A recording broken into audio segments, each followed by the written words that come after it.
খুব সহজভাবে কিভাবে 4টা ডিম দিয়ে 2 পাউন্ডের একটা কেকের বেস রেডি করা যায় আজকে তা আপনাদের সাথে শেয়ার করব। হ্যালো এভরিওয়ান, আসসালামু আলাইকুম। আশা করছি সবাই ভালো আছেন। আলহামদুলিল্লাহ, আল্লাহর অশেষ রহমতে আমরাও ভালো আছি।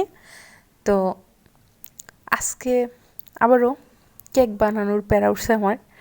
আসলে কয়দিন যেতে না যেতেই কেক না বানালে আমার হয় না, ব্যাপারটা এরকম। তো আজকে ভাবতেছি একটা 4টা ডিমের একটা কেক করি আর আপনাদের সাথে রেসিপিটা একটু ডিটেলসে শেয়ার করি, যাতে আমার ভিউয়ার্সরাও ইজিলি কেক বানানো শিখে যায়। ঠিক আছে, তো চলুন রেসিপিটা দেখে আসি শুরু থেকে। তো এই যে নিয়েছি 4টা ডিম রুম টেম্পারেচারে থাকা, তারপর নিয়েছি একদম 1 বাটি ময়দা, তারপর ফুড কালার নিয়েছি, ভ্যানিলা এসেন্স নিয়েছি, সাদা তেল নিয়েছি, তারপর এটা নিয়েছি দেশি ঘি, তারপর ভিনেগার। তো এগুলাই এখন আমি ডিমের সাদা অংশ আর কুসুম আলাদা করে নেব। এর আগে আমি যতগুলাই কেক রেডি করেছি ওগুলোতে কিন্তু আমি আলাদা করিনি, একসাথেই ডিমের কুসুম এবং সাদা অংশগুলো একসাথে রেখেই আমি এগুলা বিট করেছি, ওভাবে রেডি করেছি। তো আজকে ভাবলাম একটু অন্যভাবে আপনাদের সাথে রেসিপিটা শেয়ার করি, অন্যভাবে ট্রাই করি। আর এভাবে কিন্তু কেক খুব বেশি স্পঞ্জি হয়, ফ্লাফি হয় এবং সফট হয়। তো এই জন্য এভাবে শেয়ার করছি। সাদা অংশটা আলাদা বিট করব আর কুসুমগুলো আলাদা বিট করব। এই যে আমার 4টা ডিমের সাদা অংশ নেওয়া হয়েছে আর 4টা ডিমের কুসুম আলাদা নেওয়া হয়ে গিয়েছে। এখন এই যে আমার বিটার মেশিনে কাটা লাগিয়ে নিয়েছি। এখন এটা আমি মিডিয়ামে রেখে বিট করব।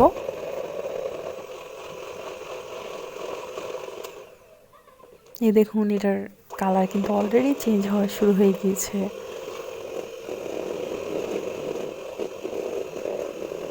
এটা ধৈর্য সহকারে কিন্তু এটা অনেকক্ষণ বিট করতে হবে। অনেকক্ষণ বলতে 5 কি 6 মিনিট তো বিট করাই লাগবে। আর এই কাজটা কিন্তু আপনারা চাইলে হ্যান্ড উইক্স দিয়েও করতে পারেন, কিন্তু হ্যান্ড উইক্স দিয়ে করলে সময়টা আরও বেশি লাগবে। আর এরকম ইলেকট্রিক হ্যান্ড বিটার দিয়ে করলে এটা আপনার সময়টা একটু কম লাগে। এই দেখেন আমার ডিমের সাদা অংশ কিন্তু ফোম হওয়া অলরেডি শুরু হয়ে গিয়েছে। তো এই পর্যায়ে কিন্তু আমি সন্তুষ্ট না, আমি এটাকে আরও বেশি বিট করব, আরও বেশি ফোমি করে নেব এটা।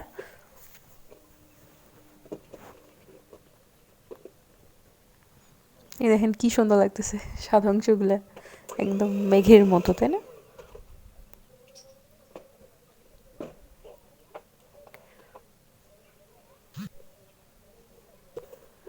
তো এখন আমি সাদা অংশে এখানে চিনি দিয়ে দেবো। আমার 4টা ডিমের একটা কেকে এখানে আমার চিনি লাগছে ধরেন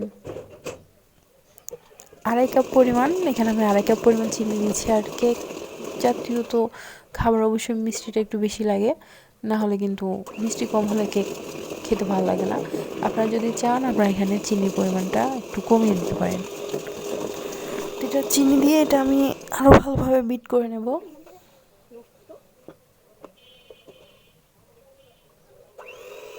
এ দেখেন, এটা কিন্তু লড়ছে না। আমার যে বিটারে কাটাতে লেগেছিলো ওগুলো একদমই লড়ছিল না, তার মানে আমার ক্রিমটা রেডি।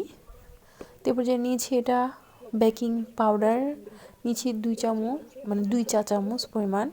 আধা চা চামচ নিয়েছি বেকিং সোডা, আধা চা চামচ পরিমাণ নিয়েছি লবণ।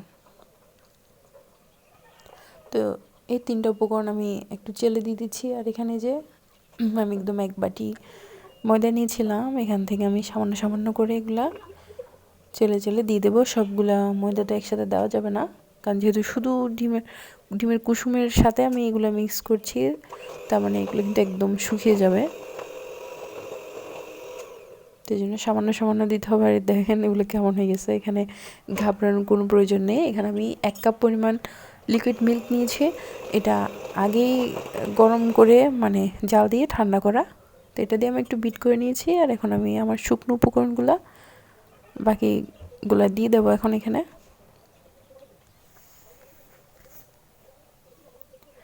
আর এটা চেলে দেওয়া লাগে, কারণ চেলে দিলে আপনার কেকটা মানে অনেকটা ফোমি ভাব আসে, এই জন্যই।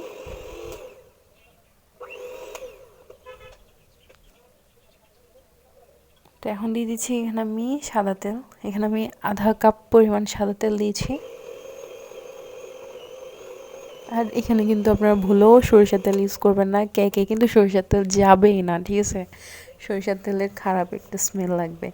সরিষার তেল আপনার ধরেন অন্য তরকারিতে দেওয়া যায়, ওটা ভালো লাগে খেতে, কিন্তু কেকে কিন্তু দেওয়া যাবে না। তো এখানে দিয়ে দিচ্ছি আমি ভ্যানিলা এসেন্স, তারপরে দিয়ে দিচ্ছি এখানে ইয়েলো ফুড কালার সামান্য পরিমাণ। তো ফুড কালারটা অপশনাল, আপনারা চাইলে এটা না দিলেও হয়। এখানে আমি একদম মানে 1 চা চামচ পরিমাণ দিয়ে দিচ্ছি ঘি। তারপর দিয়ে দিচ্ছি এখানে ভিনেগার বা সিরকা, যে যাই বলেন, সাদা ভিনেগারটাই। এখানে আমি এটার 2 চামচ পরিমাণ দিয়ে দিচ্ছি। আর ভিনেগারের কাজ হচ্ছে আপনি যে ময়দা বা আটা যেটা ইউজ করবেন এটাকে সফট করবে ভিনেগার, এই জন্যই দেওয়া। আর ভিনেগার কিন্তু প্রথমেই ডিমের ম্যারাঙে দিবেন না, মানে সাদা অংশটাতে দিবেন না। ওটাতে দিলে আপনার যে ডিমের সাদা অংশ যে মানে ক্রিমটা আপনি করে রেখেছেন, মানে যে ফোমটা করে রেখেছেন, ওটা কেটে যাবে। তো এটা ডিমের কুসুমের সাথে মিক্স করবেন। তো এই যে ডিমের কুসুমের সাথে সবগুলো উপকরণ দেওয়া রেডি, দেওয়া হয়ে গিয়েছে। এখন এখানে আমি সামান্য সামান্য করে ডিমের সাদা অংশের যে ফোমটা করে রেখেছিলাম এটা দিয়ে মিক্স করে নেব। তারপর কি করব, সবগুলো উপকরণ ওই যে ডিমের যে সাদা অংশে ফোম করেছি ওটাতেই ঢেলে দেব।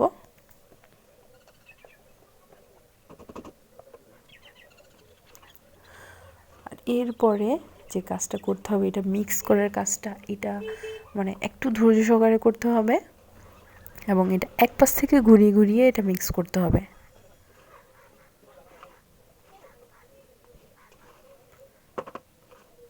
এখানে আমি সময়ের সাপেক্ষে এখানে আমি স্পিড দিয়ে দেখাচ্ছি ভিডিওটা, তবে আমি কিন্তু এত জোরে মানে এটা মিক্স করিনি, আমি এটা খুবই ধীর গতিতে মিক্স করেছিলাম। তো এই যে আমার ব্যাটারটা কিন্তু রেডি। তো এদিকে আমি একটা পাতিল নিয়ে নিয়েছি, আমি যেই মোলে এটা বেক করব ওখানে আমি সাদা তেল দিয়ে তারপর একটা লেখালেখির কাগজ দিয়ে ওটার উপর আবার সাদা তেল ব্রাশ করে দিয়েছি। আর এখন দিয়ে দিচ্ছি আমার সম্পূর্ণ ব্যাটারটা দিয়ে দিচ্ছি আমি এই মোলে। তো আপনারা খেয়াল রাখবেন যে এই মোলে আপনারা আপনাদের কেক বেক করবেন না কেন, যে যাতে আপনাদের কেকের ব্যাটারটা ওই মোলের অর্ধেক পরিমাণ হয়। তো এখানে আমি একটা বড় পাতিল নিয়ে নিয়েছি, এখানে আপনারা সিলভারের ঢাকনা ইউজ করার চেষ্টা করবেন। তো প্রথম পর্যায়ে এটা আমি 2 মিনিট হাই হিটে গরম করে নিয়েছিলাম, তারপর এটা মিডিয়াম টু লোতে এটা প্রায় 35 কি 40 মিনিট বেক করতে হবে। তো আমি এর মাঝে আর বারবার উল্টাই নিই, বারবার উল্টালে আপনার কেকটা ফুলতে চায় না, তখন এটা খুব বেশি শক্ত হয়ে যায়। একেবারে আমি 35 মিনিট পরেই কিন্তু এটা ঢাকনা উল্টিয়ে দেখছি আমার কেকটা রেডি। তো আমি টুথপিন দিয়ে চেক করে নিয়েছিলাম, এরপরে নামিয়ে নিয়েছি। আর এটা ঠান্ডা হওয়ার জন্য আমি আধা ঘন্টা রেখে দিয়েছিলাম। তো ঠান্ডা হওয়ার পরে এখন এটা আমি মোল আউট করে নিচ্ছি। দেখেন এটা নিচে কিন্তু একটু পুড়ে যায়নি এবং কি সুন্দর কালার আসছে, মাশাআল্লাহ। আমার মাঝে মধ্যে নিজের অবাক লাগে, নিজেকে ভাবতেই অবাক লাগে আমি এত সুন্দর কেক বানাতে পারি। তো নজর লেগে যাবে আবার। তো যাই হোক, দুষ্টামি করছিলাম। এ দেখেন কি সুন্দর সফট কেক হয়েছে এটা।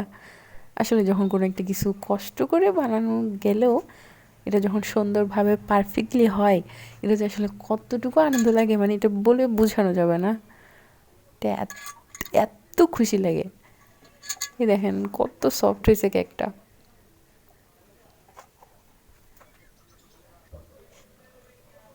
তো আমি কেকটা এটা 2 ভাগে ভাগ করে নিচ্ছি, তবে 4টা ডিমের একটা কেক ইজিলি এটা 4 ভাগ করা যায়। তা আমি তো এটা ওরকম অত বেশি ক্রিম দিয়ে এটা ডেকোরেট করব না, এটা জাস্ট ঘরে খাওয়ার জন্যই। এই জন্য এখানে আমি মোটামোটা করে 2টা লেয়ার করে নিয়েছি।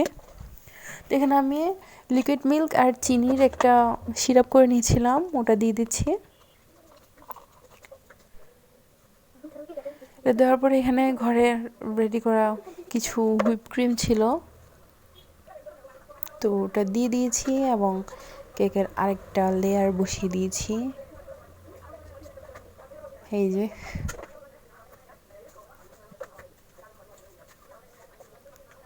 আমি যদি কেকটা 10 মিনিট রাখতাম, এটা কিন্তু উপরে ইয়েলো কালারটা থাকতো না, এটা ব্রাউন কালার হয়ে যেত। তো সিলভারের ঢাকনা দেওয়ার মেন কারণ হচ্ছে আপনারা যদি উপরের কালারটা ব্রাউন কালার আনতে চান তো আপনার সিলভারের ঢাকনাটা দেওয়া ইম্পর্টেন্ট। তা আমি আজকে ব্রাউন কালার আনি নাই, কারণ হচ্ছে ইয়েলো কালার দিছি, আমি চাইছি এটার কালারটা এরকম থাক আজকে।